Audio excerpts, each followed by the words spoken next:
Hello there. Welcome to my first ever training about how to do the prospecting and inviting in USANA. So for sure, dahil nandito ka ngayon, meaning to say bagong-bago ka lang din talaga dito sa business or sa industry ng USANA, di ba? So allow me to introduce myself. I'm actually your coach, Queenie Kaliwan. Before I used to be a licensed professional teacher and currently I'm already a full-time entrepreneur and a USANA Gold Director. So perfect na nandito ka ngayon kasi I'm gonna teach you some tips on kung paano mo gagawin yung prospecting and then inviting mo. Pero of course, let me give you a gist kung paano din talaga ako nagsimula sa USANA. Well, before, I used to live the normal life like most people does. Isa po akong certified public school teacher. So back then, I love my job as a teacher kasi iba din talaga yung feeling na nakakapag-share ka ng knowledge mo sa mga students mo at saka nakikita mo silang natututo and at the same time yung family nila, yung parents nila nagpapasalamat sa iyo dahil nakagraduate, yung tipong ganun. I really love that passion of teaching. However, that time I was really looking for another source of income, like another opportunity na pwede makapag-add on din talaga sa finances ko. And of course, ito kasi yung life ko before, ayan, mahilig ako kumain, mahilig ako sa mga beach, 'di ba? Gustong-gusto ko talaga mag-travel to different places. However, alam ko hindi ko siya makukuha if I will just stick to the current situation that I was in and pag hindi din talaga ako magdagdag. So eventually, Yusana was introduced to me by this person na hindi ko naman siya kilala personally talaga, 'di ba? So he's actually Honorable Ampong. Currently, he's already my mentor and before na tawag nito na nagka-interest lang din talaga ako sa background niya because she used to be a registered nurse and a former firefighter in Manila. So pumunta siya sa school namin and he discussed about all about the company of the products of USANA, which is nagustuhan ko din talaga. So sabi ko gusto kong kumuha ng products. However, sabi ko paano ba ako makaka-discount dito? And you know what, when he told me about her story, kung paano niya sinimulan yung USANA, and doon ako na-amaze kasi 4 months niya palang ginawa tong part-time. And after 4 months, he resigned from his job as a public employee, BFP, di ba, sa Manila. Tapos, ngayon parang ginagawa na niya yung business part-time, full-time rather, for almost 4 years na din. So sabi ko, wow, he's been traveling to different places and he was even able to buy some things na gustong-gusto ko din magkaroon, 'di ba? So sabi ko, ito yung life na gusto ko na hawak niya yung oras niya. So back then sabi ko, sige, I think this is worth a try kasi kung siya nga nakaya niya, so most probably kaya ko din talaga. So ikaw ngayon nanonood dito, meaning to say nandito ka dahil alam mo din talaga na kaya mong gawin yung business ng Yusana.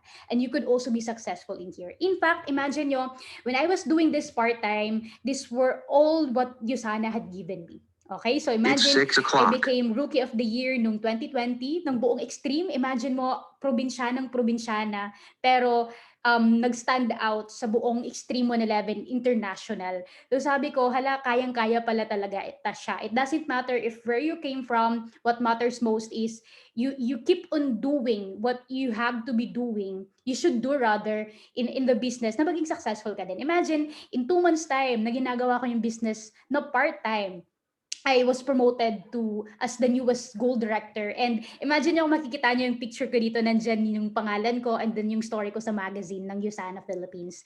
So dito ako na-amaze kasi hala, pwedeng palang mapunta yung pangalan ko sa magazine. Diba? So imagine, ikaw ngayon na nanonood ka lang dito, most probably chances are, if papakinggan mo yung training ko up until the very end, you could also achieve what you are seeing right now. So you will be a future gold director as well here in this industry. And at the same time, imagine mo, dito ko din nakuha yung free travel incentive ko. Imagine, out of the country, at ito pa yung masaya.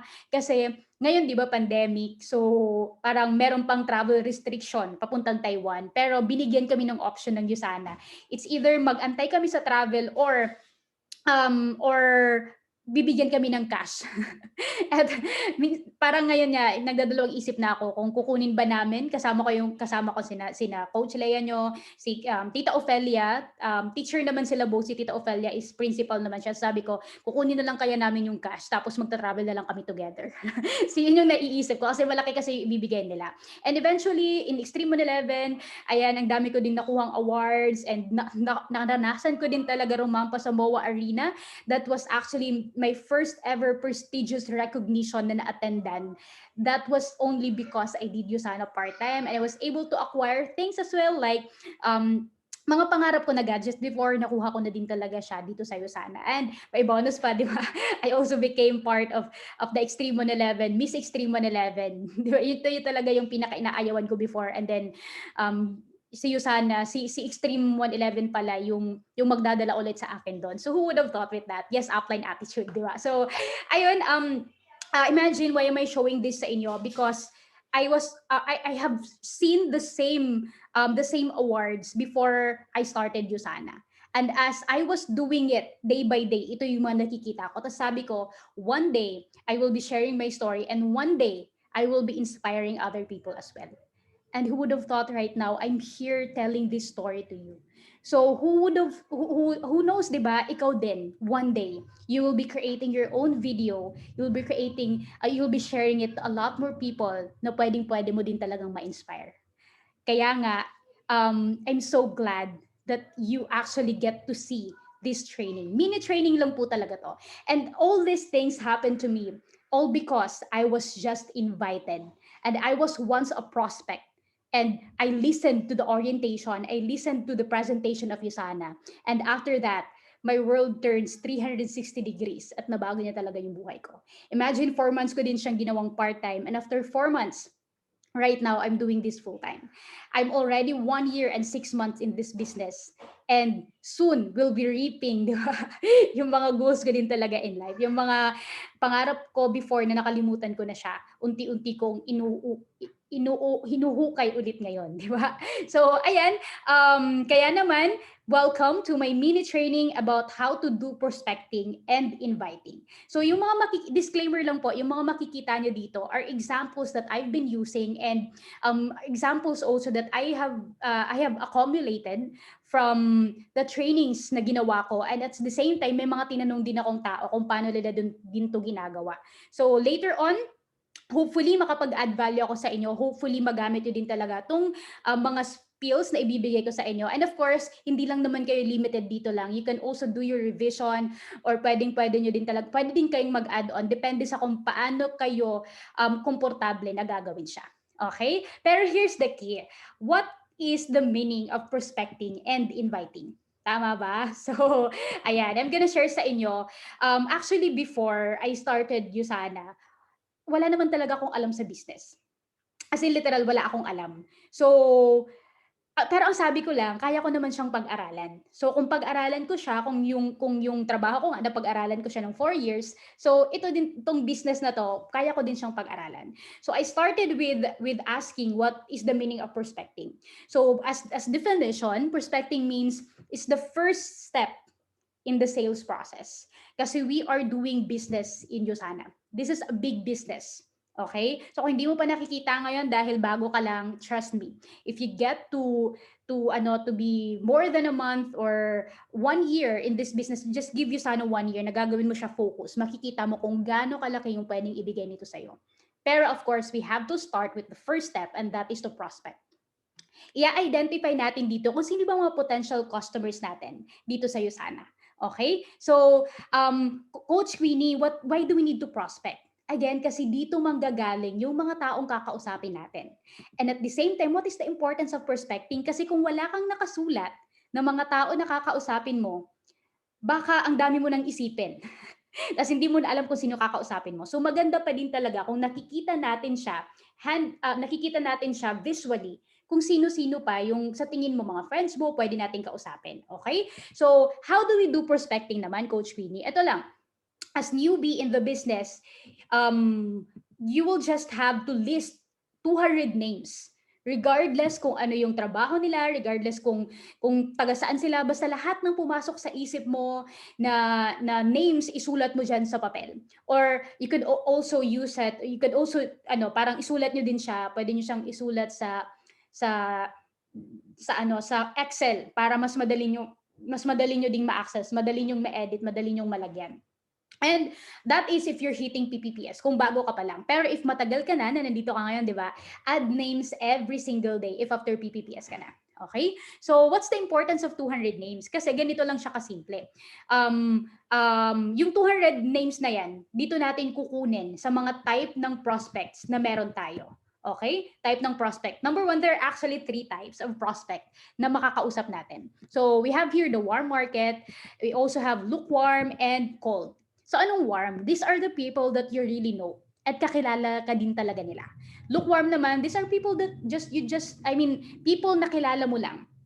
For example, you know na nag-i-exist siya at alam din niya na nag-i-exist ka, but you're not that close. Yung warm, close kayo, or meron kayong mga conversations together. And then yung cold naman, these are people that you really don't know. Now, if I'm going to ask you, between these three, saan ba dyan yung mas may pinakamadami? Diba? So, yung sagot nyo, alam ko, yung cold. Kasi ang daming tao sa mundo. Pero most of them are hindi natin kakilala. So, mas maliit lang yung kakilala natin. Pero, these people that nakakilala natin, sila yung uunahin natin. Sino-sino ba sila? These are your family, your close friends, or your workmates. Bakit sila yung uunahin natin? 'Di ba? Kasi sila yung nakakakilala sa'yo at sila yung may trust sa'yo. Coach Queenie, later ko na lang sila babalikan pag may result na ako. Mali, 'di ba? Kaya nga sila yung uunahin mo kasi para makita nila mismo kung paano ka nagsimula at dun mas makaka-inspire ka. If you go for lukewarm, for cold, dun ka mas malalaman mo na din kung paano siya gagawin. Parang sila yung una mong kakausapin kasi para sila din yung maka-maximize ng frontline position mo since 100% of the points goes up din naman. So sila yung una nating tutulungan in our business dito sa USANA. So again, kung may mga naiisip kayo dyan na kapamilya nyo, write it down in your prospect list. Huwag kayong matakot, huwag kayong mahiya. Yung goal mo lang is malaman nila na nag-USANA ka. Kasi baka mamaya, dahil hindi mo sila sinabihan na nag-USANA ka, na-invite pala sila ng other friends nila. Tapos doon sila nag-start, tas hindi sa'yo. So sayang naman, nangyari na po sa akin yon, di ba? So I really suggest you go for the people who have trust in you. Kasi kahit wala ka pa masyadong result, sila din yung maniniwala sa'yo. Okay? And eventually, you proceed to your lukewarm. These are people na mga classmates mo na, mga schoolmates, or kababayan mo. Alam mong, kilala ka nila, and then kilala mo din sila. Pero hindi kayo that close. Okay? So, after natin dyan is we'll proceed to the strangers or mga FB friends natin sa cold market na. Pero again, kung bago ka ngayon, you maximize your warm market. Ako po, I did cold market when I was already more than a year in USANA. Pero kahit kayo ngayon nga, ang dami ko pa ding natatap na warm market ko at saka lukewarm. So, kung bago ka ngayon, trust me, madami kang pwedeng matap na mga kakilala mo at mas may trust sa'yo. So, anong importance nito, Coach Winnie? Dito natin kukunin yung 200 prospect list natin. Tapos, after na natin malaman yung 200 prospect list natin, ayan, paano naman namin malalaman if ano ba sila, if potential ba sila sa business? Ito lang, sa based sa Facebook account din nila, 'di ba? Malalaman mo din kasi yun kung anong work nila. For example, ito, may mag-send sa inyo ng friend request, 'di ba?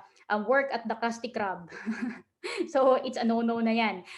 Works at Wattpad. So works at Facebook app. Meaning to say wala silang, for now, wala pa silang masyadong discrete na work kaya hindi pa nila nilalagay. So hindi naman, not to judge of course, pero most probably is if we're going to share to them USANA, baka hindi pa din nila ma-appreciate kasi hindi pa din nila maintindihan or hindi nila alam kasi kadalasan yung mga ganun are students pa din.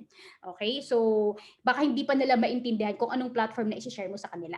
And at the same time, baka din hindi pa nila kayanin. Okay? So, wag lang muna tayo sa mga sa ganun. We'll proceed to these people like titingnan natin, ito classmate ko to nung high school eh. Amazing production operator pala siya ngayon, 'di ba? Or this one, ay architect pala siya ngayon. Sige, message ko sa, lagay ko sa prospect list ko.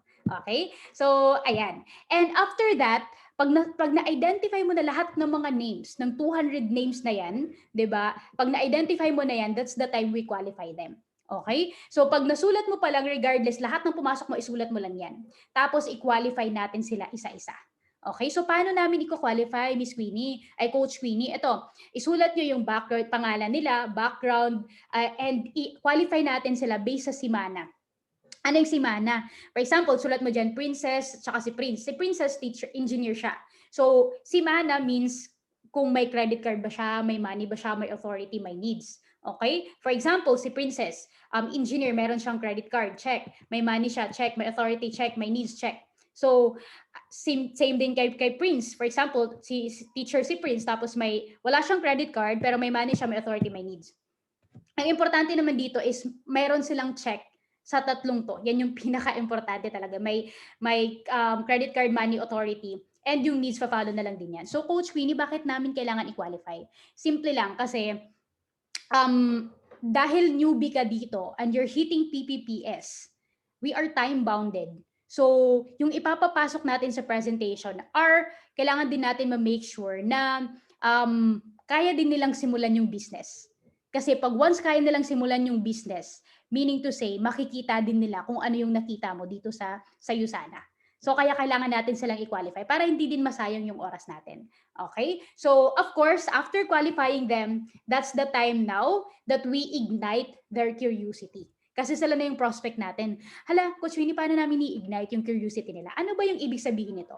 So, basically, pag na-identify na natin sino yung mga unang kakausapin natin, syempre, i-message natin sila, tama?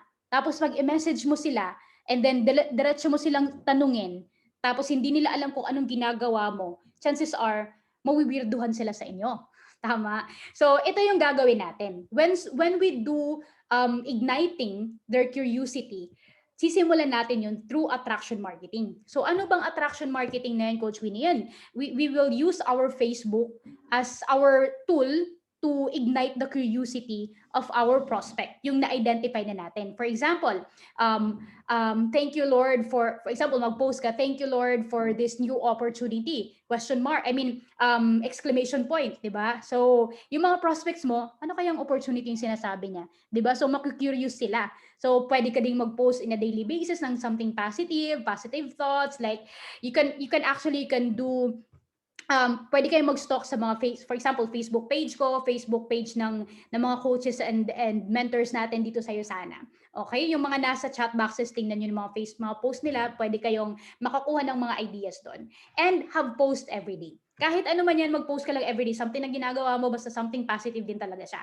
And at the same time, mag-click, like, and comment ka sa mga post ng mga taong prospect mo, para makita nila yung post mo din. Kasi pag once nagsi-CLC ka, yung post mo, nakikita din nila. Okay? Kasi meron kayong engagement sa Facebook.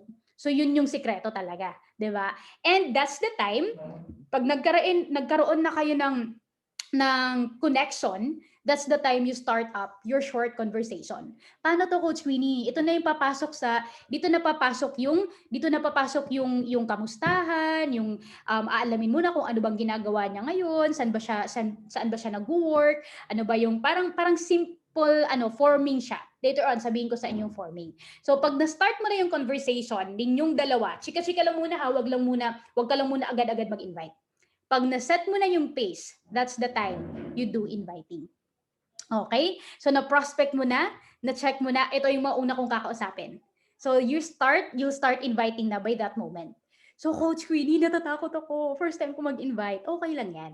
Kasi lahat naman ng bago, na feel yan. Even me, when I started, feeling ko ito yung pinakaayaw ko. Pero na-realize ko, imagine mo, lahat naman kailangan lang pala as you do inviting, we started with the right mindset. Sana yung mindset. Pag sabihin natin, Kuchini, mahirap mag-invite, mahirapan yata ako mag-invite. Ito, why not, instead of thinking that mahirap mag-invite, i-twist natin siya by saying, madali lang mag-invite, kailangan ko lang malaman paano yung approach. Tama? So, yan, di ba? I-start natin siya with the idea na kung ikaw nagustuhan mo yung USANA, most probably, yung mga taong isi-share mo din sa kanila to, magugustuhan din nila. So it's genuine feeling that you have could also attract people genuinely. So isa-isip mo lang yung belief mo na maganda yung nakita mo, kaya isi-share mo din sa kanila. Because USANA, sabi pa nga ni Mentor Lawrence, it's actually a gift that should be shared. Kasi yung gift, hindi lang dapat yan nag-e-end sa'yo. Dapat i-share mo yan sa iba kasi malay mo yung gift niyan, yan din yung makatulong sa kanila.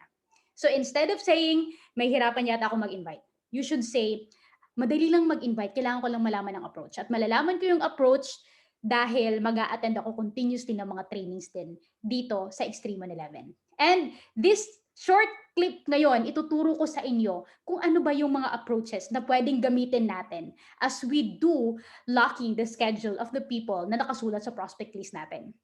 Okay, so are you ready? Di ba? I'm so excited to share this sa inyo. So, ayan, why do we need to invite Coach Queenie? Ano bang meron dito? Siyempre, kung hindi, gusto mo ba lumaki yung business mo dito sa USANA? Gusto mo ba malaman ng mga tao na nag-USANA ka? Di ba? Yes. Kasi the more people who knows that you're in USANA, the more din talaga na pwedeng magka-interest na, sa kanya na lang ako bibili ng products. Something like that, di ba? Mali mo, user pala yan ng products. So imagine, hindi lang naman yung USANA yung nag-i-inviting. Kahit anong businesses, meron niyang form of inviting na ginagawa. For example, itong picture na to, this is, sabihin natin, this is SM. Actually, this is SM, Super Mall. So imagine, di ba, ang daming tao? Di ba? So, question, paano magiging madaming tao? Basically, dahil nalaman ng mga tao na merong SM na nag-i-exist. Anong ginawa ng SM? They did inviting through posters, through advertisement. So imagine, binayaran pa nila yun, yung mga yan, para lang malaman ng tao na nag-i-exist ang SM. Kaya ngayon, madaming pumupunta sa SM. So, ganito kasi yung mangyayari niyan. In all businesses, ginagawa siya. Kasi kung walang tao sa tindahan mo, malamang sa malamang, wala ding kita yan. Pero kung madaming tao yung nasa tindahan mo, mas madaming kita yan. Agree? Diba? So same din sa USANA. Same din sa business natin dito. The more people who knows that you're in USANA, the more chances na sa'yo sila kukuha ng products. Or the more chances na mag-start sila ng business together with you, lalong-lalo na kung makakilala mo yan. So yung form naman natin, hindi naman tayo nag-a-advertise na bumabayad tayo sa TV or sa radio. Yung advertisement natin is through our Facebook posting. Okay? And that's the essence of doing inviting, para imagine nyo, nung na-establish na ng SM, yung name nila, yung mga tao na mismo yung pumupunta sa kanila. 'Di ba? Hindi na nila kailangan, halika kayo dito, parang ganito, ganito, ganyan. Napupost na lang sila. Yan, may sale, yung tipong ganun. Same as well in your business in USANA. So simula lang naman tayo talaga magi-invite. And chances are, pwedeng mahirapan tayo kasi first time natin gagawin eh. 'Di ba? Pero as we do it consistently, mas dadali at mas magiging smooth, and time will come, hindi mo na kailangan mag-invite kasi madami nang alam na nag-USANA ka at sila na mismo yung nagtatanong at lumalapit sa'yo. At yun yung i-look forward natin. Yung moment na dumating tayo sa process na yan, sa stage na yan. Kasi this is a stage-by-stage process wherein you have to undergo the first step before you could proceed to the sixth step or the last step. Okay? In achieving your business growth here in USANA. Diba? So, gets na ba kung bakit natin kailangan mag-invite? Imagine. So, walang naging diamond director ngayon earning millions in a month na hindi nag-invite nung nagsisimula sila. Okay? So, ayan. Ito naman, let me share sa inyo yung process ng inviting. Okay? Ito din yung pagdadaanan nyo. Number one is, kailangan natin malaman kung anong type of approach yung gagamitin natin, and at the same time, ifo-form natin sila. Ano yung form? Dito pumapasok yung chika-chika. Okay? Chika-chika muna natin sila, alamin natin ano ba yung work nila, anong oras kaya sila available, yung tipong hindi obvious na tinatanong mo yung oras na availability nila para dun yung time na ipapapasok mo sila sa presentation. And at the same time, i-hook mo na yung interest. Okay, kukunin mo na yung point of interest nila. And pag nakuha mo na yung point of interest, for example, nakuha mo na parang sabihin natin, oy, that's perfect pala, into business ka pala. Alam mo ba, may business din ako ngayon. Baka gusto mo i-check. Examples yun, di ba? So, dyan na lumalabas yung mga frequently asked questions. So, later on, share ko din sa inyo. Tapos, after mo ma-handle yung mga frequently asked questions sila, then you drop the message. I mean, you lock the schedule na. Okay? So, ano yung examples nito, Coach Queenie? Let's tackle first with the type of approaches. So, meron tayong tatlong type ng approaches. Number one is people you look up to. These are people na yung tingin mo sa kanila is sobrang mataas sila. Di ba?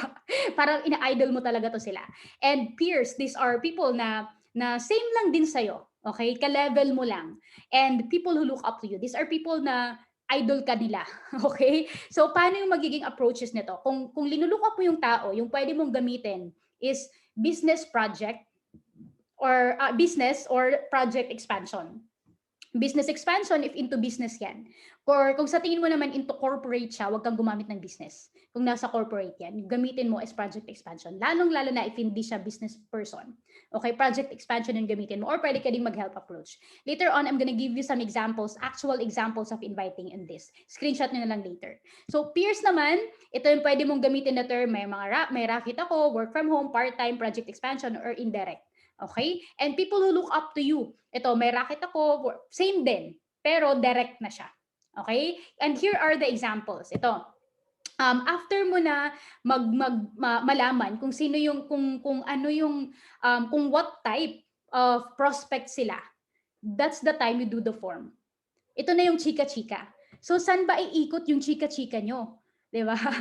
Yung iikot lang yan sa family, sa occupation, and then recreation. Yung goal mo lang is malaman mo kung anong status ng family niya ngayon, anong trabaho niya ngayon, anong ba yung kinabibisihan niya ngayon. Kasi pwede, pag nalaman mo na yun, that's the time you drop your message and you do the inviting. Okay? Again, kailangan machika nyo muna sila bago ka mag-drop ng message. Lalong-lalo na if hindi mo yan masyado close. Kung madalas naman kayo nagkakausap, alam mo naman yung estado ng buhay niya kasi mag-best friend kayo. So, pwedeng diretsahin mo na siya, bagsakan ng message. Okay? So, ngayon, ito na. Pagbagsakan mo yan ng message, may mga frequently na itatanong yan. Frequently asked questions.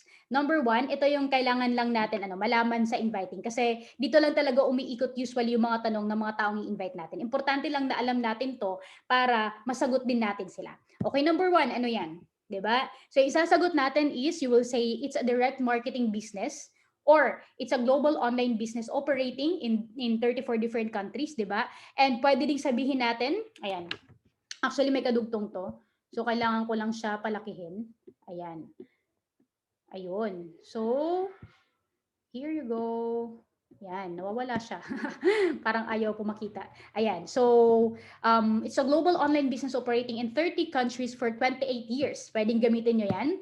And pwede din nyo ding sabihin, it's an online dropshipping business, or pwede ding online and offline advertising, or pwede ding e-commerce type of business like Amazon. Pwedeng isa lang yung gamitin nyo dyan. Depende sa kung sa tingin nyo, ano ba yung mas komportable or mas bagay na term sa taong kinakausap nyo. And wag nyo namang ibagsak lahat. Di ba? Sasabihin nyo na lahat in one message. Isa lang dyan, yung mga nakabulit lang para hindi masyadong mahaba. Tapos, pagtanungin din, anong name ng company nyo? Ang sasabihin mo lang is EHS or UHS International Based Company. Actually, ako, kadalasan ang ginagamit ko talaga is EHS. Anong ibig sabihin yan? That's actually Essential Health Sciences dito sa Philippines. UHS naman is USANA Health Sciences. So, EHS yung ginagamit ko, International Based Company.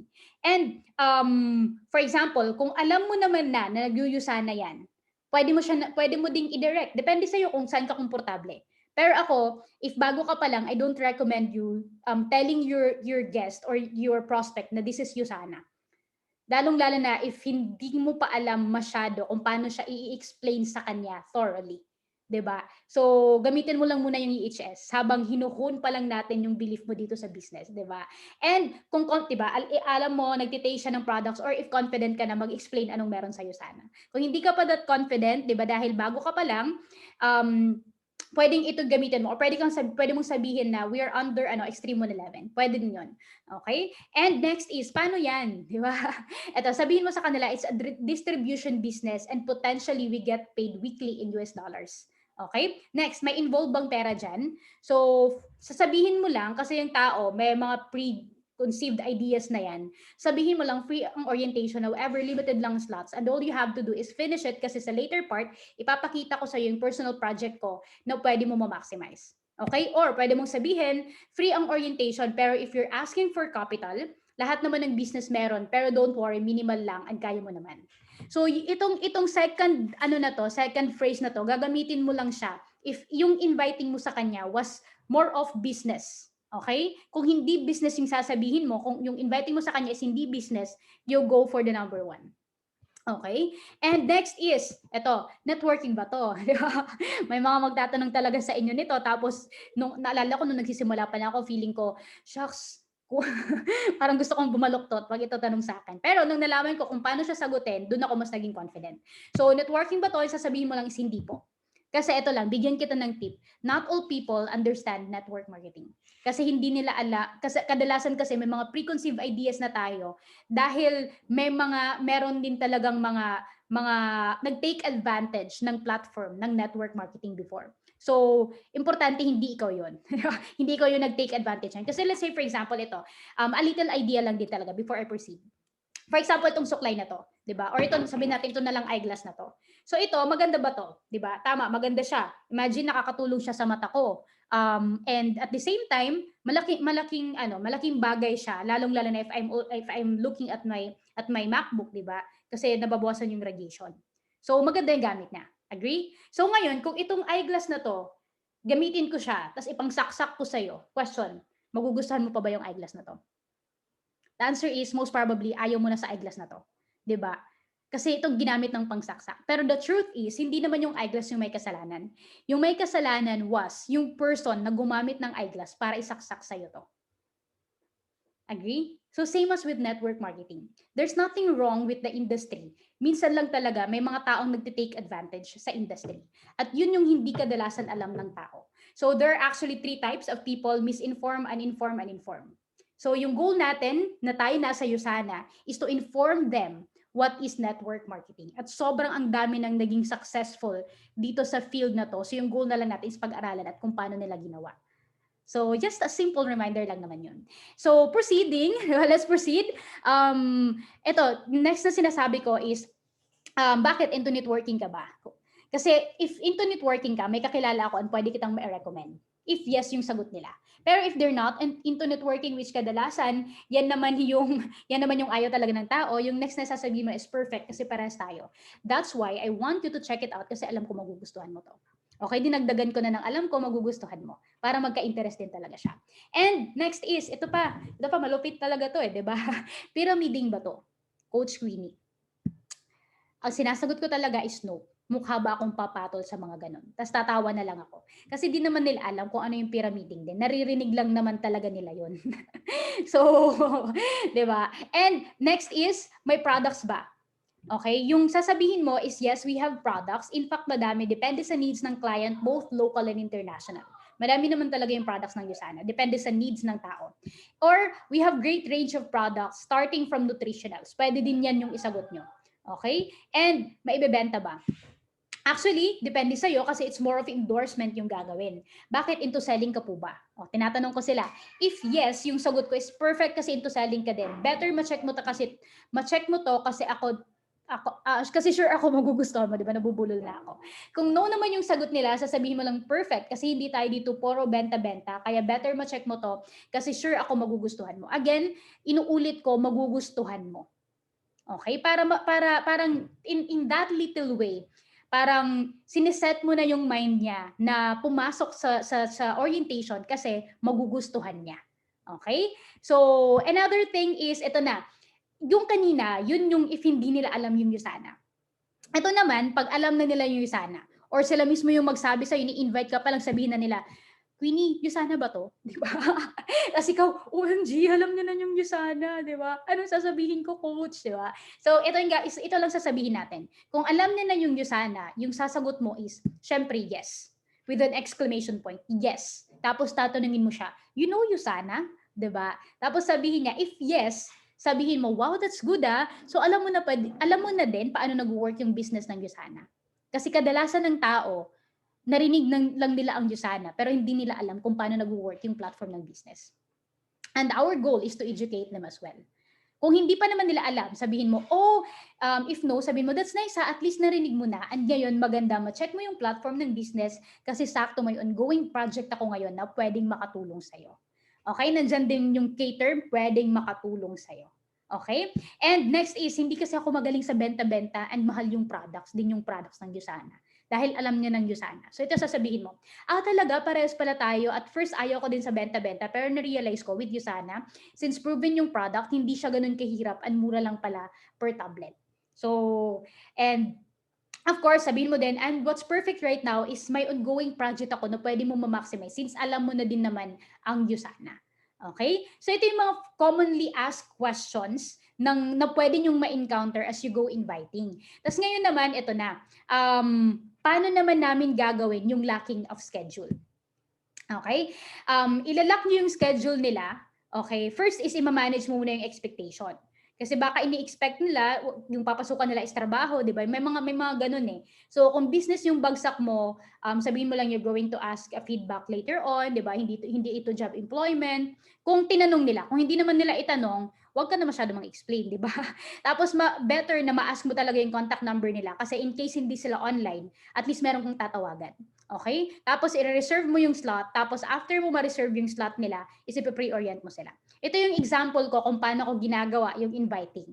At pwede nyo din tong gamitin. Simple, pero super ang dami ko nang nalock na schedules dito. Okay? So, number 1, ito. Bago ko to ibagsak, ito, caution lang ha, bago ko to ibagsak, meron na muna kaming prior conversation nito. Like nakausap ko na siya like a week ago or yesterday nakausap ko na muna siya.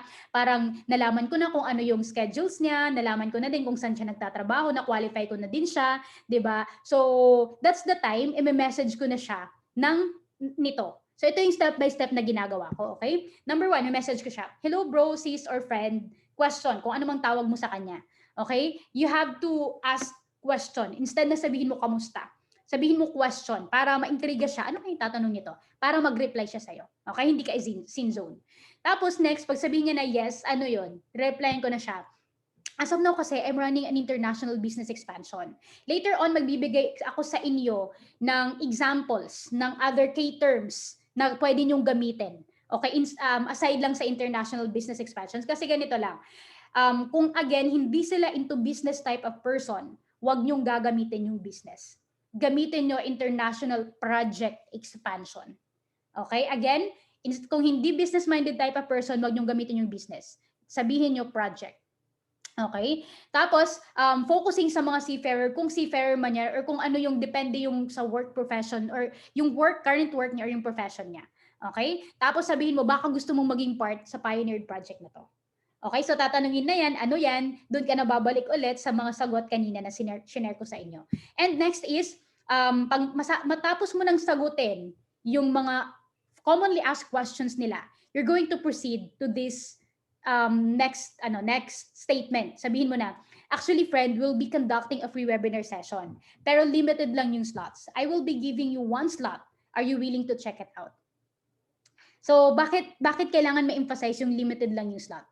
Kasi para ma-value nila yung time and pumasok talaga sila kasi limited lang yung slot. Kaya kailangan mo siyang i-emphasize. Okay? Tapos sabihin na yan, tapos tanong mo din, after nito, pwede mong diretsuhin tong dalawang to, pwede mong diretsuhin sabihin mo, what's your best time ba, friend? 10 a.m., 4 p.m., or 8 p.m.? Ito depende sa schedule ng presentation. So we have 10 a.m., sulat nyo na lang din dyan, 10 a.m., this is exclusive in our team only, Extreme Titans, Magnum, and Extreme Titans. Exclusive lang to sa atin ha. We have 10 a.m. for Titans Magnum team. And from Monday to Saturday, meron tayong 10 a.m. And we also have 4 p.m. from Monday to Friday. And we also have exclusive on Sunday. Tapos, we also have 8 p.m. on Tuesday, Thursday, and Friday. So, the rest are wala nang schedule paggabi. 3 lang yung schedule paggabi. Again, sa 8 p.m., Thursday, Tuesday, and Friday lang. So, wag nyo i-share lahat ng schedules. Based sa forming nyo, kailangan alam mo na kung kailan siya available. For example, available lang siya during 8 p.m. So, dun yung 8 p.m. lang yung ibigay mong schedule sa kanya. Okay? And then, ito lang, ikaw din yung magbigay ng time sa kanila. Para if ever sila lang yung mag-a-agree sa'yo. Hindi yung, unless nasa ibang bansa yan, tapos walang ibang free time yan. Diba? Pwedeng sabihin nyo sa amin, to your upline na nasa ibang bansa kasi siya, so hindi niya alam, hindi siya swak sa 10 a.m., 4 p.m. at saka 8 p.m. Okay lang ba magkaroon tayo ng personal presentation? Pwede. As long as you inform your direct upline ahead of time. Okay? Para makapag-prepare din siya for a personal presentation. And after that is, pag pumili na siya ng oras na available siya, that's the time you ask them to download Zoom Cloud Meeting. Kung hindi nila alam kung paano i-download, i-assist mo sila, and then kung paano gamitin, i-assist mo din sila. Kasi baka mamaya nakapasok na sila sa orientation, tapos hindi pala sila connected sa audio. Sayang naman if hindi nila marinig yung napakagandang boses ng mga directors na magdi-discuss, di ba? Hindi nila maiintindihan yung business. And the last one is, after mo nang sabihin na nila, okay, nakapag-download na ako ng Zoom, sabihin mo na, oh, that's perfect. I will now reserve one slot for you. I will just ask for your basic details like name, address, current work, and contact number. One of our project team will call you within the day to give you instructions. Please make sure masagot mo yung tawag. So yung project team na yan, isa-send nyo yan sa akin or sa direct apply nyo din, sa coach nyo na nag-handle sa inyo para matawagan nila. So ito naman yung spiel ayan, sige, later on. Ito naman yung spiel. Okay? Ito naman yung spiel na pwede nyong gamitin as you call your guests. Okay? Sa mga uplines diyan, pwede nyong gamitin to. Lalong-lalo if pwedeng matawagan yung guest nyo, if nasa Pinas lang yan, pwedeng ma-contact, you use this one. Okay? So screenshot nyo na lang siya, hindi ko na isa-isahin. And ito, we're going back dito. Ito yung mga K-term. Instead of business expansion, pwede nyo din gamitin platinum project, major expansion, pioneering phase team, K-people starting team, next big thing, in the specific place, sa location nila, business building team, digital entrepreneurship, distribution business via digital format, dropshipping concept, digital business platform, director of NYSA company, free webinar, no commitment. Okay? So, ito yung pwede yung mga keywords na gamitin sa kanila as you do your inviting. Depende din sa kung ano sa tingin mo yung angkop sa kinakausap mong tao. Okay? So far, yun yung mga approaches at yun din yung pwedeng panimula mo as you start up your conversation to them. Okay, learning ba so far? Hopefully learning naman kayo. Okay, so type nyo na, mag-like kayo sa post na to if nagustuhan nyo siya, if nagle-learn kayo. Okay, so ito na, magbibigay din ako ng examples ng bawat isa. This is an actual invitation or an actual conversation based sa mga na-gather ko na way of inviting ng different coaches natin dito sa Extreme Titans natin. Okay? So, ito example ng help approach, business project expansion, people who you look up to. Pwede ito yung gamitin mo, di ba? So, ayan. Hindi ko na isa-isahin, screenshot nyo na lang. Tapos, para screenshot nyo na lang dyan para pwede nyo siyang maging guide as you do your inviting. Tingnan nyo kung paano nila fino-form, paano nila kinakausap sa simula, at paano din nila binabagsak yung message. Next is, ayan, this one is credit to, credit to Coach Hannah Rillo-Rosa, di ba? And we also have here another one. Ito naman, principal yata niya to. So, screenshot nyo na lang din. This is credit to Coach Jennifer Tupal. Okay? So, screenshot nyo na lang. And at the same time, we also have, okay, ayan. And another is type of approach sa peers, sa mga, level mo lang. Okay, ito. This one, first one is credit to Coach Russell. Screenshot nyo din dyan. And next is credit to Coach Van Patrick Gacolada, di ba? Screenshot nyo din dyan. Imagine, nag-research pa talaga ako, nanghingi pa talaga ako ng sample inviting ng mga coaches natin from their different experiences, di ba? So next is, we also have ito from Coach Patrick pa din. Ayan, screenshot nyo na lang. And next is, ayan, ito yung continuation nun. Tapos ito, next naman is ito pa. This one is different na siya. This is from Coach Tenny Ramos. Screenshot nyo na lang din. Okay? Ayan, para makita nyo buo. Screenshot nyo din siya. Yan. Imagine nyo, kung makikita nyo, nagbibigay sila mga contact numbers nila. And this is really something legit. Okay? So, and hindi sila masyado nag-i-explain sa inviting. Kasi yung goal lang natin sa inviting is hindi masyadong mag-explain sa kanila. Yung goal mo lang is madala sila sa presentation. Para dun na nila makita yung buong platform. Okay? And next is, ayan, ito naman kay credit to Coach Lance. Ito naman parang nag-reply lang siya sa My Day. Tapos nag-recommend siya ng product. Pwede nyo din gawin yun. Okay? Kaya importante nakakapag-attend din tayo ng mga product training para alam natin kung paano nag-work, kung ano yung mga gamit ng mga products natin. Okay? And importante din na nagtitake tayo para alam natin yung benefit. Next is, this one naman, this is credit to, ayan, Coach Lance pa din. Screenshot nyo, continuation yan. Yan, screenshot nyo yung last conversation. Okay? And ito naman, people you look up to, who look up to you rather, mga nakakatanda, mas matanda ka sa kanila, binulook up ka nila. Okay, this one naman is my personal guest. Okay. So screenshot nyo din.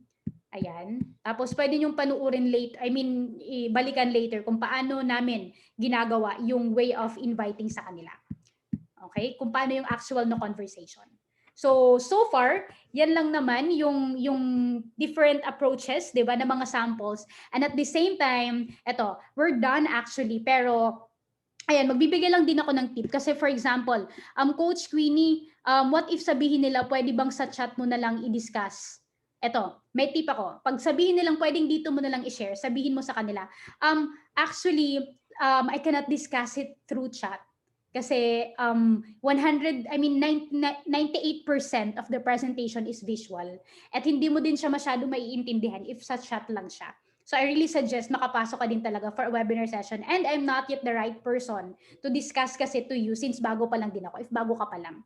Okay? Kasi our directors of the company will be discussing it to you. Kaya rin-reserve kita ng slot para makita mo talaga at mas maintindihan mo yung full platform. So ano nga, what time ka ba available? Okay? Again, every time magtatanong sila, sasagutin mo lang, and then tatanungin mo din sila kung kailan sila available. You'll always go to the process na kailan ka ba available ulit? Anong oras ka pwede? 10 a.m. or 4 a.m.? Yung goal mo again is malaki yung schedule nila. Hindi na masyadong mag-explain. Okay? And of course, ito lang, I am gonna give you some tip as well na ito talaga yung ginawa ko kung bakit din talaga mas madali akong nakakalak ng schedule. This is the mindset that I have. Na gusto ko din i-share sa inyo na ma-embody nyo din talaga. Tips in inviting. Number 1 is talk to as many as you can. Lalo-lalo na ngayon bago ka, you're hitting PPPS, damihan mo na yung kausapin mo, and then less expectation lang. Yung goal mo lang is mapapasok sila sa presentation. Huwag ka masyado mag-expect kung magugustuhan ba nila or hindi. Yung goal mo lang is makita nila yung USANA. Kasi it's still up to them if magugustuhan nila or hindi. Pero chances are, lahat na nakita nila yung USANA, lahat sila nagugustuhan. So kung ikaw nagustuhan mo yung USANA, for sure magugustuhan din nila. Pero again, just don't expect too much. And be emotionally detach yourself from the people you talk to. Okay? Kasi pwedeng yun yung makapagpabagal sa'yo if mag-isip ka pa ng mag-isip. So gawin mo na lang siya. Okay? Kasi this is really a numbers game. And at the same time, be patient and be determined. Kasi pwedeng sa 2 or 3 or sa 4 na kakausapin mo, hindi yun agad mapapapasok mo or mapapa-invite mo. Or pwede din naman yung sabihin natin may 10 kang napapasok, hindi yun agad lahat mag-start. Okay lang 'yan. Maging patient lang tayo kasi 'di ba imagine in sa baraha, 'di ba, yung mga mahilig mag-tong eights. 'Di ba sa baraha, alam naman natin na yung alas doon is 4. Okay? Alam natin na yung alas is 4. Pero syempre hindi natin alam kung nasaan sila nakapark. Saan sila nakalagay. So yung goal natin is bumunot ng baraha hangga't sa makuha natin yung alas na 'yon. And syempre, it will also be different, naka-base din talaga siya sa pacing ng bawat isa. Hindi mo agad, for example, sa unang bunot mo, alas na siya agad. Pwedeng ganun, pwedeng hindi. Pwedeng yung next na alas mo is nasa pang 10 mong bunot or pang last na bunot mo. Diba yung tipong ganun? Same as also in inviting. Okay? So yung mindset natin is, you will not stop from 1 person na makakausap mo or from 2 person, from 3 person, pero you will proceed as long as you keep on sharing the business. Kasi hindi man sila mag-start at that moment, for sure mag-start din sila sa susunod. Or kung hindi mo man sila ma-invite ngayon, yung goal mo lang is alamin kung saan kaya ako, ano kayang ginamit kong term sa kanila, saan ko kaya pwedeng improve. Para sa other prospect mo na nakakausapin, at least matama na siya. Okay? And of course, have that full confidence. Kasi ang daming bago dito sa USANA na sobrang mabibilis. Hindi dahil alam nila yung USANA, but because they have that confidence that what they're sharing is really a great opportunity. Bakit ko po alam? Kasi I was once newbie in this business. At yung lang din talaga yung meron ako, yung confidence na alam ko pwedeng mabago nito yung buhay ko. And true enough, it happened. Kaya nga ngayon, nandito ako, sinishare ko to sa inyo. And at the same time, do not be afraid or ashamed in sharing the opportunity of USANA. Alam niyo kung bakit? Ito lang, may share ko sa inyo. Extreme 111 started with mentor Billy and Pin De La Fuente. And they shared it to a lot of mentors na meron tayo ngayon, including Mentor Eds Yuto. Diba? Si Mentor Billy and Pin, sila yung founder ng Extreme 111. Si Mentor Eds Yutok, siya yung, sa kanya nagsimula yung Extreme Titans na team natin. And siya yung nag-hone kay Mentor Sarah, di ba? Na super linulook up natin ngayon, kay Apps Neil, kay Apps Tommy, na sobrang ang lalaki na nag-income nila ngayon. Super talagang very, very inspiring kasi nagsimula lang din talaga sila sa wala. Pero they were never afraid of sharing USANA. That's why they were able to create a lot more leaders like Mentor Lawrence, Diamond Directors, Mentor Resi, Tita Benz Batiduan, Emerald Director, earning big in USANA, earning like millions in this business. Same as with Mentor Pong, our very own Mentor Pong, di ba? Imagine she was just invited and she was just presented before at nagustuhan niya lang din talaga yung opportunity. Tapos ngayon, full-time niya na ginagawa, 4 years at siya din yung personal nang tuturo sa atin, di ba? We also have Coach Lindon, Coach Glenn, and a lot of coaches na nabago yung buhay dito sa USANA. That was only because they were invited in this opportunity. So imagine mo kung nakikita mo na ngayon yung sarili mo na pwedeng isa ka sa mga taong to, na pwedeng mabago din yung buhay mo. Imagine, including mine. This was all because we were led to this opportunity of USANA. Kaya wag na wag kang mahihiyang mag-share ng business na to ngayon. Kasi hindi mo lang alam, yung next na kakausapin mo, yun na pala yung future gold director or diamond director mo dito sa business. So never be ashamed kasi baka ikaw na yung next na mabago yung buhay. And yung next na kakausapin mo, yung buhay niya din yung mabago. So again, that let me end with this training, mini training, by saying thank you, and I'd like to God bless your journey. May God bless you, your journey in USANA, and don't be afraid and don't worry kasi nandito naman ako, your upline and your guide at the same time in this business. Tapos hindi sure ako 100% hindi ka namin papabayaan as long as ikaw humawak ka din sa pangarap mo, you continue in achieving your goals in life. So nandito kami always to guide you along the way. So that's all for me. Hopefully, I was able to add value to you, and i-message mo ako pag nagkaroon ka ng invite after mo panoorin tong session na to. Isa puso mo siya, gawin mo yung USANA kasi you just don't know what this opportunity could bring you as well. Yun lang, and of course, God bless and good day, di ba? And congratulations in advance kasi you'll be hitting your PPPS and will be hitting milestone after milestone after milestone hanggat sa tuluyan na madami ng tao yung natutulungan natin dito. Good night, good night, diba? Kasi gabi ngayon. Pero ayan, God bless you and more business partners to come. Bye!